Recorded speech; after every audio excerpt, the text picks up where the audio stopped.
जय श्री राम। क्या आपने कभी सोचा है, एक स्त्री ने मृत्यु के देवता यमराज को अपने आगे झुकने पर मजबूर कर दिया था। जी हाँ, मैं बात कर रही हूँ सावित्री की, जिनकी कथा में छुपा है भारत का पावन प्रसिद्ध व्रत, जिसका नाम है वट सावित्री व्रत। तो आइए सुनते हैं वट सावित्री व्रत का महत्व और विधि और कथा। तो चलिए शुरू करें। यह व्रत स्त्रियों का एक महत्वपूर्ण व्रत है, क्योंकि इसके करने से उनका सुहाग अचल होता है। इसीलिए सुहागिन स्त्रियां अखंड सौभाग्यवती बनी रहने की मंगल कामना से इसे करती हैं। सत्यवान और सावित्री की कथा का इस पर्व से गहरा संबंध है, क्योंकि सावित्री ने वट वृक्ष का पूजन और व्रत करके ही अपने पति के सतीत्व और तप के बल से अपने मृत पति सत्यवान को यमराज से जीतकर पुनः जीवित कर लिया था। यही कारण है कि इस व्रत का नाम वट सावित्री पड़ा है। शास्त्रों में कहा गया है कि वट वृक्ष के मूल में ब्रह्मा, मध्य में जनार्दन और अग्रभाग में भगवान शिव का निवास होता है। इस व्रत को ज्येष्ठ मास के कृष्ण पक्ष की त्रयोदशी से अमावस्या अथवा पूर्णिमा तक करने का विधान है, लेकिन ज़्यादातर लोग इसे अमावस्या को ही करते हैं और ज़्यादातर इसे सौभाग्यवती स्त्रियां ही करती हैं। इस दिन वट वृक्ष का पूजन किया जाता है। साथ ही सत्यवान सावित्री यमराज की भी पूजा की जाती है। व्रती को प्रतिदिन प्रातःकाल नित्य कर्म से निवृत्त होकर स्नान करके पवित्र होकर स्वच्छ वस्त्र धारण करने चाहिए। फिर जल से भरा हुआ पात्र, घड़ा, कलश लेकर वट वृक्ष के पास संकल्प बोलें कि मैं अपने पति और पुत्रों की आयु, आरोग्य प्राप्ति एवं जन्म जन्मांतर के सौभाग्य की प्राप्ति के लिए सावित्री व्रत का संकल्प करती हूँ। हे वट, अमृत के समान इस जल से मैं तुमको सींचती हूँ। ऐसा कहकर पात्र का जल जड़ों में डाल दें। वट के तने पर रोली, चंदन का टीका लगाकर चावल, चना, गुड़ आदि चढ़ा दें। विधिवत पूजन करें। मिट्टी से बने सत्यवान सावित्री और यमराज की प्रतिमाओं पर रोली, चंदन लगाएं एवं अगरबत्ती, दीपक दिखावें। फूल से पूजन करें। इसके पश्चात वट वृक्ष के तने के चारों ओर कच्चे सफ़ेद सूत के धागे को हल्दी में रंगकर 7 बार परिक्रमा करते हुए लपेट दें। पूजा व व्रत के समापन के बाद बांस से बनी टोकरी में अन्न, फल, वस्त्र आदि रखकर दान देने का विधान है। अंत में सत्यवान सावित्री की कथा सुने। तो आइए अब सुनाते हैं कथा। मध्य प्रदेश में अश्वपति नाम के परम ज्ञानी राजा थे। धन वैभव से पूर्ण होने पर भी वे संतान के अभाव में बड़े दुखी रहते थे। राजा ने पंडितों की सलाह से पुत्र प्राप्ति के लिए सावित्री की आराधना की। सावित्री ने प्रसन्न होकर राजा रानी को दर्शन देकर आशीर्वाद दिया और कहा कि तुम्हारे भाग्य में पुत्र तो नहीं है, पर मैं स्वयं कन्या रूप में तुम्हारे यहाँ जन्म लूंगी। इतना कहकर सावित्री देवी अंतर्ध्यान हो गई। कुछ समय बाद रानी के गर्भ से साक्षात सावित्री का जन्म हुआ। राजा रानी ने उनका नाम भी सावित्री ही रखा। सावित्री सर्वगुण संपन्ना थी। वह चंद्रमा की कला के समान नित्य प्रति बढ़ने लगी। जब वह विवाह के योग्य हुई, तब माता पिता ने उनसे कहा, अब तुम अपने योग्य मनचाहा वर खोज लो। राजा ने उसे एक बूढ़े मंत्री के साथ वर खोजने के लिए भेज दिया। सावित्री वर ढूंढने के लिए रवाना हो गई। इधर एक दिन अचानक नारद मद्रराज अश्वपति से भेंट करने के लिए आए। संयोग से उसी समय सावित्री भी अपने लिए वर पसंद करके लौट आई। उसने आदरपूर्वक नारद जी को प्रणाम किया। नारद जी ने उसे विवाह योग्य देखकर राजा अश्वपति से पूछा कि आपने इसके योग्य वर खोजा है या नहीं। राजा ने बताया कि मैंने सावित्री को वर खोजने के लिए भेजा था। वह अभी लौटकर आई है और अब यही बताएगी कि उसने अपने पति रूप में किसे पसंद किया है। राजा की बात सुनकर नारद जी ने सावित्री से पूछा कि तुमने किस वर के साथ विवाह करने का निश्चय किया है। सावित्री ने परम विनम्र हो हाथ जोड़कर निवेदन किया कि महाराज, राजा दुमत सेन का राज्य रुक्मी ने छीन और वे अंधे होकर रानी के साथ वन में रहते हैं। उनके एकमात्र पुत्र सत्यवान को ही मैंने अपना पति बनाने का निश्चय किया है। सावित्री के ऐसा कहने पर नारद जी ने अश्वपति से कहा कि आपकी कन्या ने वर खोजने में निसंदेह भारी परिश्रम किया है। वास्तव में ही सत्यवान गुणवान और धर्मात्या है। वह रूपवान और समस्त शास्त्रों का ज्ञाता है। वह अपने माता पिता के समान सत्य बोलने वाला है। इसी कारण उसका नाम सत्यवान हुआ। जिस प्रकार समुद्र रत्नों की राशि है, उसी भांति सत्यवान सभी गुणों का भंडार है। वह सब प्रकार से सावित्री के योग्य है। वह सब बातों में सावित्री के साथ रहने की क्षमता रखता है। इतना कुछ होते हुए भी उसमें एक दोष नहीं है जिसके सामने ये सभी गुण फीके पड़ जाते हैं। वह अल्प आयु है और विवाह के उपरांत 1 वर्ष की समाप्ति पर उसकी मृत्यु हो जाएगी। नारद जी के मुख से यह वचन सुनकर राजा अश्वपति का चेहरा उदास हो गया और उनके मधुर स्वप्न नष्ट हो गए। नारद के वचन कभी मिथ्या नहीं हो सकते।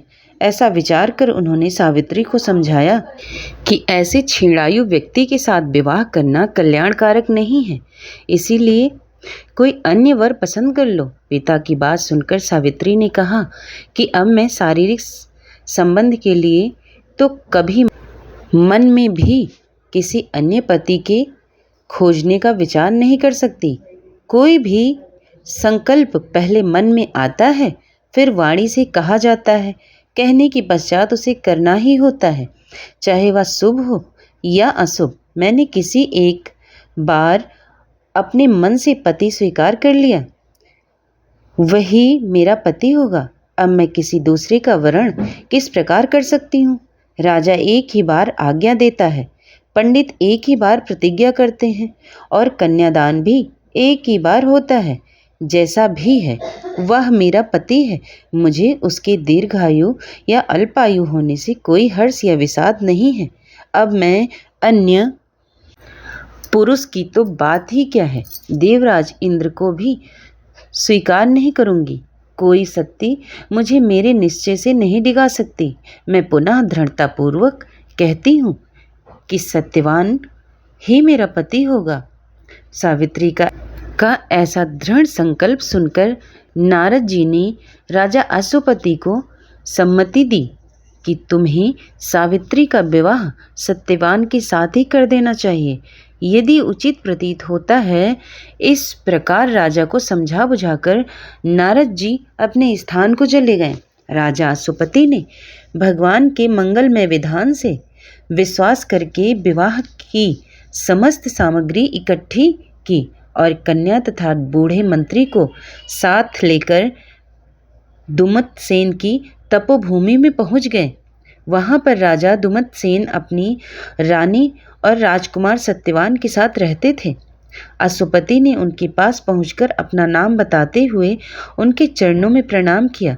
दुमतसेन ने अश्वपति के आने का कारण पूछा तो उन्होंने बताया कि मेरी कन्या सावित्री ने आपके सुपुत्र सत्यवान के साथ विवाह करने का निश्चय किया है। मैं भी इससे सहमत होकर विवाह की तमाम सामग्री लेकर आपकी सेवा में उपस्थित हुआ हूँ। राजा की बात सुनकर दुमतसेन उदास हो गए और उन्होंने कहा कि आप में और मुझ में कैसी समता? आप राज्यसीन उच्च राजा और मैं राजभ्रष्ट रंक। इस पर भी हम पति पत्नी अंधे हैं, निर्धन हैं और वन में रहते हैं। आपकी कन्या ने वन के भारी कष्टों को ना जानकर ही ऐसा विचार कर लिया है। महाराज अश्वपति ने कहा कि सावित्री ने इन सब बातों पर भली प्रकार विचार किया है। वह कहती है कि जहाँ मेरे सास ससुर और पतिदेव निवास करते हैं, वही मेरे लिए वैकुंठ है। सावित्री के ऐसे दृढ़ निश्चय को सुनकर दुमतसेन ने विवाह की स्वीकृति दे दी।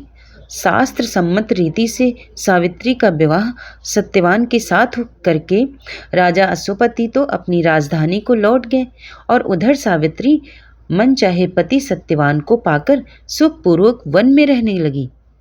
नारद जी के वचन हर समय सावित्री के कानों में गूंजते रहते थे। वह एक एक करके दिन गिन रही थी। उसने जब पति की मृत्यु का दिन निकट आया जाना तो 3 दिन पहले से ही उसने उपवास आरंभ कर दिया। तीसरे दिन अपने पितरों का पूजन किया, क्योंकि वही दिन नारद जी ने सत्यवान की मृत्यु का बताया था। रोज की भांति उस दिन भी जब सत्यवान अपने समय पर कुल्हाड़ी और टोकरी लेकर लकड़ी काटने के लिए वन में जाने लगा, तो सावित्री ने स्वयं भी उसके साथ चलने का आग्रह किया।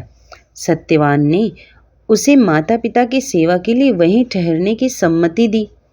तब सावित्री अपने सास ससुर से सत्यवान के साथ वन में जाने की आज्ञा ले आई और उसके साथ वन को चलने की तैयारी की। सत्यवान ने वन में पहुंचकर फल फूल तोड़े और बाद में लकड़ी काटने के लिए एक वृक्ष पर चढ़ गया। वृक्ष के ऊपर ही सत्यवान के सिर में भारी पीड़ा होने लगी। वह वृक्ष से नीचे उतर आया और सावित्री की जंघा पर अपना सिर रखकर लेट गया।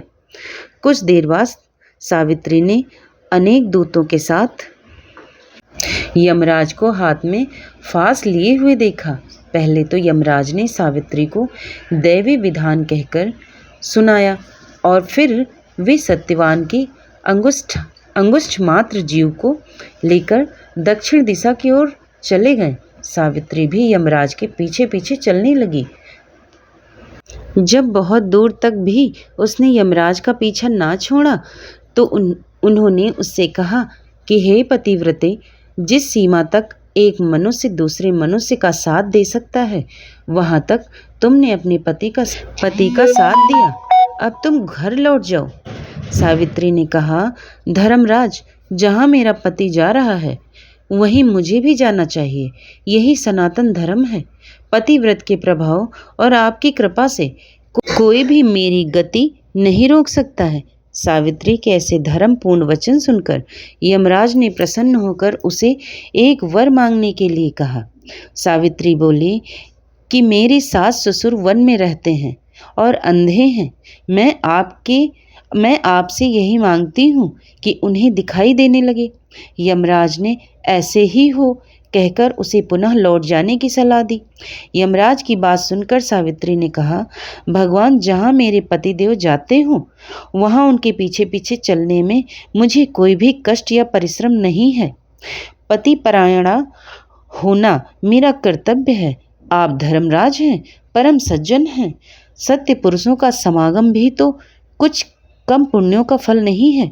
सावित्री के ऐसे धर्मयुक्त और श्रद्धापूर्ण वचन सुनकर यमराज ने फिर कहा, सावित्री, मैं तुम्हारे वचनों से बहुत प्रसन्न हूँ। तुम मुझसे एक वरदान और मांग सकती हो। सावित्री ने कहा, राजा दुमतसेन का राज्य छिन गया है, उसे वे पुनः प्राप्त करें और धर्म में उनकी सदैव प्रीति रहे। यही वरदान मुझे दीजिए। यमराज ने वरदान देकर पुनः उसको लौट जाने को कहा, किंतु वह ना मानी और बराबर पीछा करती रही। उसकी ऐसी दृढ़ पतिभक्ति देखकर यमराज ने प्रसन्न होकर उसे तीसरा वरदान देने की इच्छा प्रकट की। तब सावित्री ने अपने पितृकुल की भलाई दृष्टि में रखकर 100 भाई होने का वरदान मांगा। यमराज ने सहर्ष यह वरदान भी दे दिया और सावित्री से पुनः आगे ना बढ़कर लौट जाने का आग्रह किया, किंतु सावित्री अपने प्रण पर अडिग रही। सावित्री की ऐसी निष्ठा और दृढ़ संकल्प देखकर यमराज का हृदय पसीज गया।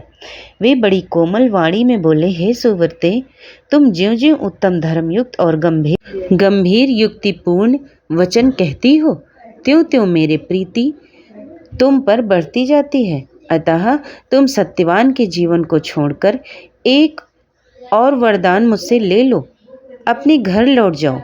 पहले तीनों वरदान पाकर सावित्री ने अपने ससुर कुल और पितृकुल दोनों का कल्याण कर दिया। अब केवल अपनी ही भलाई का प्रश्न सन्मुख था।